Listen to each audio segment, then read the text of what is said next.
Andrew. Andrew? Yes, thank you, Vijay. So, good afternoon. For the third time, fellow Toastmasters, and specifically you, Claude. Huge kudos to you for taking on your next step in your Toastmasters career and officially beginning your second level, or your second pathways, of Toastmasters, and that is presentation mastery. So I look forward to seeing what your second pathway has in store for us. Last week, for those who were there, Yen attended our club and gave us some great speech evaluation feedback about being specific. So I think that's what I'll be attempting to do today. So I'll focus on maybe a few key highlights of your speech, and then a more detailed evaluation will be sent via email. So you're not missing out, Claude. Perfect. So jumping right in to the presentation of your speech today, a big highlight from your speech for me, and from what I observed and from what I heard, is how you kept your audience's attention. It can definitely be a challenge to make talking about your own self interesting for others. As I'm sure many of us may know, when people start going on and on about their own lives, you're just like, oh my gosh, what is going on? But in terms of your speech, I think you found a great balance about talking about yourself. Right off the bat, your title, the best year of my life, in the time of a pandemic, really gets people's attention. Like, how is this the best year of Claude's life? I really want to hear what he has to say.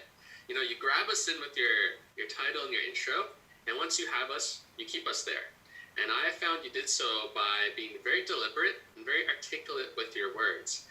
I saw you taking the time, and maybe you weren't even conscious of it, but you took the time to enunciate your words clearly and loudly at a comfortable pace. And that basically means it's easy for your audience to follow along, not get lost, and our attention stays with you as we get to know more about, someone who's so involved in our club, and basically everyone knows who you are.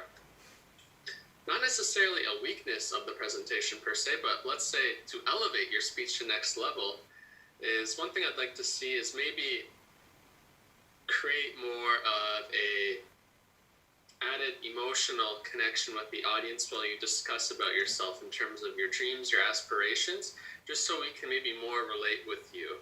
I found a bit of your speech was, while you were very articulate, clear, loud, I found maybe some vocal variety could have helped create some pops, some maybe more higher pitch, lower pitch, that sort of thing. Or even just invoking our senses in terms of give us, a descriptive vision of what you picture in terms of DTM or minimalism, or give us what it feels like as opposed to just more of a book description. Let us really feel what it is to be the best year of Claude's life. That's really taking it to the next level, as I think you have all the other stuff down great. One of the other things I noticed was, not everyone does it, I think everyone should, wink wink to everyone here, is stand when you present. I think it creates a great atmosphere. It replicates what we had normally. Oh my gosh, I see an apple, you're going to be eating that, Rebecca. But anyways, when you're standing, you're going to be replicating what we would normally see in an in-person meeting. But my suggestion for you is maybe take a step or two back. Okay.